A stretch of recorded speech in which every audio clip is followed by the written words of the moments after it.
ಲಷ್ಕರ್, ಗುಪ್ತಚರ ಸಂಸ್ಥೆ, ಐಎಸ್ಐ, ಪಾಕಿಸ್ತಾನ್ ಸೇನೆಯ ಪಿತೂರಿ ಸಾಕ್ಷ್ಯಗಳು ತನಿಖಾ ತಂಡಕ್ಕೆ ಲಭ್ಯ ಆಗಿದೆ. ಅಂದರೆ ಈ ಒಂದು ಕೃತ್ಯದಲ್ಲಿ ಯಾರೆಲ್ಲ ಭಾಗಿಯಾಗಿದ್ರು, ಅವರ ಕೆಲಸ ಏನಾಗಿತ್ತು ಅನ್ನುವಂಥದ್ದು ಬಹಿರಂಗ ಆಗಿದೆ. ಎನ್ಐಎ ಪ್ರಾಥಮಿಕ ವರದಿ ಸಿದ್ಧ ಆಗಿದೆ. ಆ ವರದಿಯಲ್ಲಿ ಹಲವು ವಿಚಾರಗಳು ಉಲ್ಲೇಖ ಆಗಿದೆ. ಪಾಕಿಸ್ತಾನ ಉಗ್ರ ಸಂಘಟನೆ ಲಷ್ಕರ್, ಗುಪ್ತಚರ ಸಂಸ್ಥೆ ಐಎಸ್ಐ, ಪಾಕಿಸ್ತಾನ ಸೇನೆಯ ಪಿತೂರಿ ಸಾಕ್ಷ್ಯಗಳು ತನಿಖಾ ತಂಡಕ್ಕೆ ಲಭ್ಯ ಆಗಿದೆ. ಬೇತಾಬ್ ಕಣಿವೆಯಲ್ಲಿ ಉಗ್ರರು ಶಸ್ತ್ರಾಸ್ತ್ರವನ್ನ ಬಚ್ಚಿಟ್ಟಿರೋ ಮಾಹಿತಿ ಇದೆ. ಪ್ರಾಥಮಿಕ ತನಿಖಾ ವರದಿಯಲ್ಲಿ ಸಹಾಯಕರ ಪಾತ್ರವೂ ಕೂಡ ಉಲ್ಲೇಖ ಆಗಿದೆ. ಆನ್ ಗ್ರೌಂಡ್ ವರ್ಕರ್ಸ್ ಸಂಪರ್ಕಿತರ ಪಟ್ಟಿಯನ್ನ ಕೂಡ ಸಿದ್ಧಗೊಳಿಸಲಾಗಿದೆ. ಆನ್ ಗ್ರೌಂಡ್ ವರ್ಕರ್ಸ್ ವಿರುದ್ಧ ಆಡಳಿತಾತ್ಮಕ ನ್ಯಾಯಾಂಗ ಕ್ರಮಕ್ಕೆ ಸಿದ್ಧತೆಯನ್ನ ಮಾಡಿಕೊಳ್ತಾ ಇದೆ ಎನ್ಐಎ.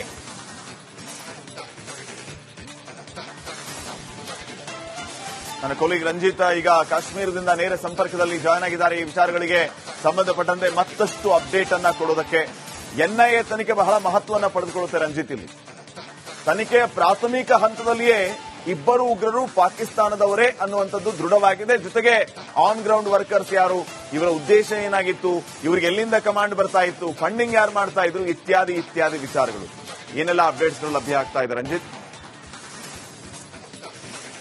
ನೋಡಿ ಶ್ರೀಪಾದ್ ಪಾಟೀಲ್, ನಿರಂತರವಾಗಿ ಎನ್ಐಎ ಅಧಿಕಾರಿಗಳು ಪೆಹಲಂಗಾವ್ನ ಆ ಬೈಸ್ರನ್ನ ಆ ಒಂದು ಅಟ್ಯಾಕ್ ಆದಂತ ಸ್ಥಳ ಇತ್ತಲ್ಲ, ಭಯೋತ್ಪಾದನಾ ದಾಳಿಗೆ ತುತ್ತಾದಂತ ಆ ಸ್ಪಾಟ್ ನಲ್ಲಿ ನಿರಂತರವಾಗಿ ತನಿಖೆಯನ್ನ ಮಾಡ್ತಾ ಇತ್ತು. ಅಲ್ಲಿ ಎಫ್ಎಸ್ಎಲ್ ನ ರಿಪೋರ್ಟ್ ಗಳನ್ನ ತೆಗೆದುಕೊಳ್ತಾ ಇತ್ತು. ಕೆಲವು ಟೆಕ್ನಿಕಲ್ ಎವಿಡೆನ್ಸ್ ಗಳನ್ನ ಪರಿಶೀಲಿಸಿದಂತ ಎನ್ಐಎ ಅಧಿಕಾರಿಗಳಿಗೆ ಈಗ ಮಹತ್ವದ ಸಾಕ್ಷಿ ಲಭ್ಯ ಆಗಿದೆ.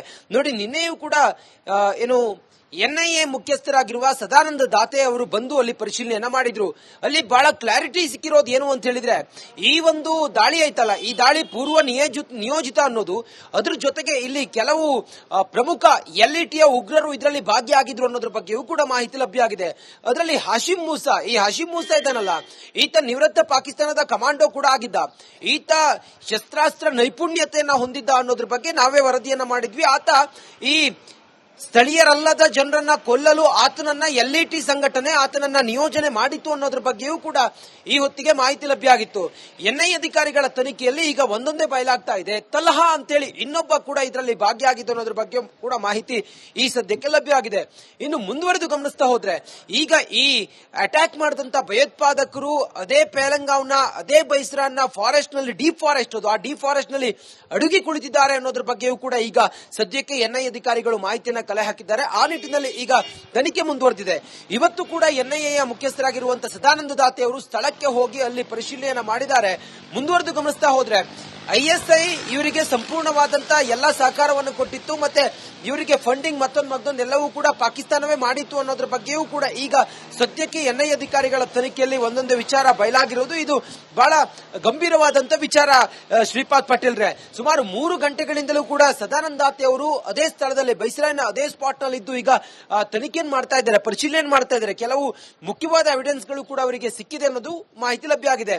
ಸ್ಯಾಟಲೈಟ್ ಫೋನ್ಗಳ ಮೂಲಕ ಇವರು ಕನೆಕ್ಷನ್ ಅನ್ನ ಮಾಡ್ತಾ ಇದ್ರು, ಚೀನಾ ತಂತ್ರಜ್ಞಾನವನ್ನು ಬಳಸಿದ್ರು, ಹುವಾಯಿ ಅನ್ನೋ ತಂತ್ರಜ್ಞಾನವನ್ನು ಬಳಸಿದ್ರು ಅನ್ನೋದ್ರ ಬಗ್ಗೆಯೂ ಕೂಡ ಈ ಸದ್ಯಕ್ಕೆ ಮಾಹಿತಿ ಲಭ್ಯ ಆಗಿರೋದು. ಸದ್ಯಕ್ಕೆ ಈಗ ಎನ್ಐಎ ಅಧಿಕಾರಿಗಳು ಅದೆಲ್ಲವನ್ನು ಕೂಡ ಈಗ ಎಲ್ಲವನ್ನು ಕೂಡ ಅಂತಿಮವಾದ ರಿಪೋರ್ಟ್ ಅನ್ನು ಸಿದ್ಧಪಡಿಸಿ ಆ ಮೂಲಕ ಇದರ ಒಂದು ಕ್ಲಾರಿಟಿಯನ್ನು ಪಡೆದುಕೊಳ್ಳೋದಕ್ಕೆ ಮುಂದಾಗಿದ್ದಾರೆ. ಒಟ್ಟಾರೆ ಗಮನಿಸ್ತಾ ಹೋದ್ರೆ, ಒಂದ್ ಕಡೆಯಲ್ಲಿ ಸೇನಾ ಸನ್ನದ್ಧ ಸ್ಥಿತಿಯಲ್ಲಿ ಈ ಭಯೋತ್ಪಾದನೆಯ ನಿಗ್ರಹ ಕಾರ್ಯಾಚರಣೆಯಲ್ಲಿ ಭಾಗಿಯಾಗಿದ್ರೆ, ಮತ್ತೊಂದು ಕಡೆಯಲ್ಲಿ ಈ ಬೈಸ್ರಾನಲ್ಲಿ ಆದಂತಹ ಈ ಅಟ್ಯಾಕ್ ಇದೆಯಲ್ಲ, ಈ ಅಟ್ಯಾಕ್ ಸಂಬಂಧ ಸದ್ಯ ಎನ್ಐಎ ಅಧಿಕಾರಿಗಳ ತನಿಖೆ ನಿರಂತರವಾಗಿ ನಡೀತಾ ಇದೆ. ಅದರಂತೆ ಅಂತಿಮ ವರದಿಯನ್ನ ಸಲ್ಲಿಸೋದಕ್ಕೆ ಬಹುಶಃ ಇವತ್ತೇ ಸಲ್ಲಿಕೆ ಮಾಡಬಹುದು ಅನ್ನೋದ್ರ ಬಗ್ಗೆಯೂ ಕೂಡ ಮಾಹಿತಿ ಲಭ್ಯ ಆಗಿದೆ. ಗಡಿಗಳಲ್ಲಿ ಒಂದು ರೀತಿಯಲ್ಲಿ ಉದ್ವಿಗ್ನ ಪರಿಸ್ಥಿತಿ ನಿರ್ಮಾಣ ಆಗಿದೆ. ಅಲ್ಲಿರುವಂತಹ ಸೇನಾ ಸಿಬ್ಬಂದಿ ಎಲ್ಲವನ್ನೂ ಕೂಡ ಈಗ ವ್ಯವಸ್ಥಿತವಾಗಿ ಕಟ್ಟೆಚ್ಚರಿಕೆಯಿಂದ ಕಾಯುವಂತ ಕೆಲಸವನ್ನ ಮಾಡ್ತಾ ಇದ್ದಾರೆ. ಹಾಗೆ ಈ ಒಂದು ದಾಳಿಯಲ್ಲಿ ಭಾಗಿಯಾಗಿದ್ದಂತ ಪ್ರಮುಖ ಉಗ್ರರ ಗುರುತು ಪತ್ತೆ ಆಗಿದೆ. ಅವ್ರು ಯಾರು ಅನ್ನೋದು ಗೊತ್ತಾಗಿದೆ. ಅವರ ಹಿನ್ನೆಲೆ ಏನು, ಬೇರೆ ಯಾವ್ಯಾವ ಪ್ರಕರಣದಲ್ಲಿ ಭಾಗಿಯಾಗಿದ್ರು, ಹಾಗೆ ಬೇರೆ ಯಾವ ವಿಧ್ವಂಸಕ ಕೃತ್ಯ ನಡೆಸೋದಕ್ಕೆ ಅವರು ತಯಾರಿ ಮಾಡ್ಕೊಂಡಿದ್ರು, ಅವರ ಹಿಟ್ ಲಿಸ್ಟ್ ನಲ್ಲಿ ಯಾವ್ಯಾವ ಸ್ಥಳಗಳಿತ್ತು ಅನ್ನೋದೆಲ್ಲವೂ ಕೂಡ ಎನ್ಐಎ ಅಧಿಕಾರಿಗಳ ತನಿಖೆಯಲ್ಲಿ ಗೊತ್ತಾಗಿದೆ. ಹಾಗೆ ಕೆಲವು 20 ಜನ ಸ್ಥಳೀಯ ಲಷ್ಕರ್, ಗುಪ್ತಚರ ಸಂಸ್ಥೆ, ಐಎಸ್ಐ, ಪಾಕಿಸ್ತಾನ್ ಸೇನೆಯ ಪಿತೂರಿ ಸಾಕ್ಷ್ಯಗಳು ತನಿಖಾ ತಂಡಕ್ಕೆ ಲಭ್ಯ ಆಗಿದೆ. ಅಂದರೆ ಈ ಒಂದು ಕೃತ್ಯದಲ್ಲಿ ಯಾರೆಲ್ಲ ಭಾಗಿಯಾಗಿದ್ರು, ಅವರ ಕೆಲಸ ಏನಾಗಿತ್ತು ಅನ್ನುವಂಥದ್ದು ಬಹಿರಂಗ ಆಗಿದೆ.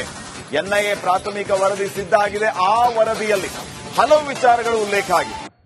ಪಾಕಿಸ್ತಾನ ಉಗ್ರ ಸಂಘಟನೆ ಲಷ್ಕರ್, ಗುಪ್ತಚರ ಸಂಸ್ಥೆ ಐಎಸ್ಐ, ಪಾಕಿಸ್ತಾನ ಸೇನೆಯ ಪಿತೂರಿ ಸಾಕ್ಷ್ಯಗಳು ತನಿಖಾ ತಂಡಕ್ಕೆ ಲಭ್ಯ ಆಗಿದೆ. ಬೇತಾಬ್ ಕಣಿವೆಯಲ್ಲಿ ಉಗ್ರರು ಶಸ್ತ್ರಾಸ್ತ್ರವನ್ನ ಬಚ್ಚಿಟ್ಟಿರೋ ಮಾಹಿತಿ ಇದೆ. ಪ್ರಾಥಮಿಕ ತನಿಖಾ ವರದಿಯಲ್ಲಿ ಸಹಾಯಕರ ಪಾತ್ರವೂ ಕೂಡ ಉಲ್ಲೇಖ ಆಗಿದೆ. ಆನ್ ಗ್ರೌಂಡ್ ವರ್ಕರ್ ಸಂಪರ್ಕಿತರ ಪಟ್ಟಿಯನ್ನ ಕೂಡ ಸಿದ್ಧಗೊಳಿಸಲಾಗಿದೆ. ಆನ್ ಗ್ರೌಂಡ್ ವರ್ಕರ್ಸ್ ವಿರುದ್ಧ ಆಡಳಿತಾತ್ಮಕ ನ್ಯಾಯಾಂಗ ಕ್ರಮಕ್ಕೆ ಸಿದ್ಧತೆಯನ್ನ ಮಾಡಿಕೊಳ್ತಾ ಇದೆ ಎನ್ಐಎ.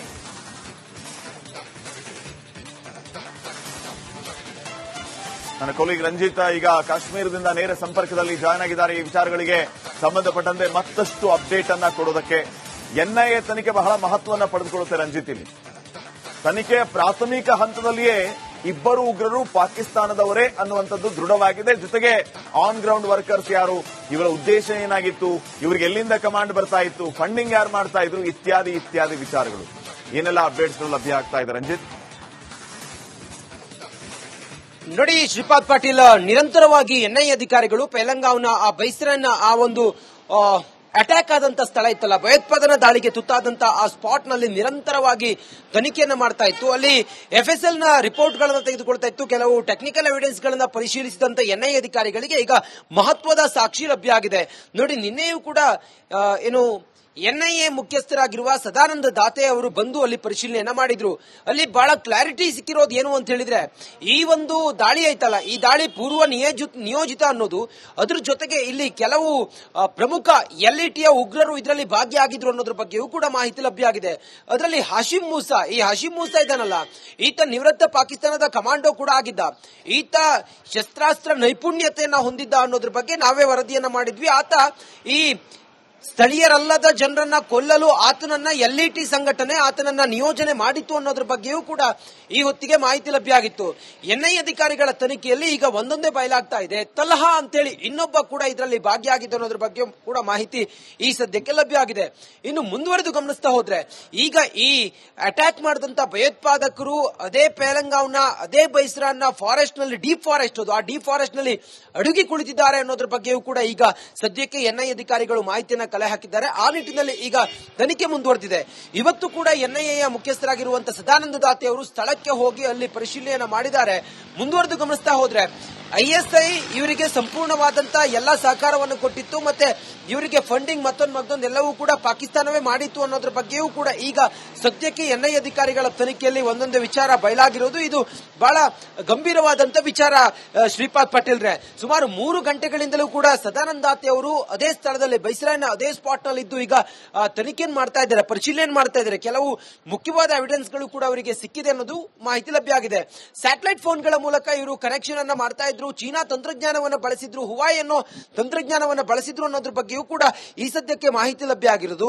ಸದ್ಯಕ್ಕೆ ಈಗ ಎನ್ಐಎ ಅಧಿಕಾರಿಗಳು ಅದೆಲ್ಲವನ್ನು ಕೂಡ ಈಗ ಎಲ್ಲವನ್ನು ಕೂಡ ಅಂತಿಮವಾದ ರಿಪೋರ್ಟ್ ಅನ್ನು ಸಿದ್ಧಪಡಿಸಿ ಆ ಮೂಲಕ ಇದರ ಒಂದು ಕ್ಲಾರಿಟಿಯನ್ನು ಪಡೆದುಕೊಳ್ಳೋದಕ್ಕೆ ಮುಂದಾಗಿದ್ದಾರೆ.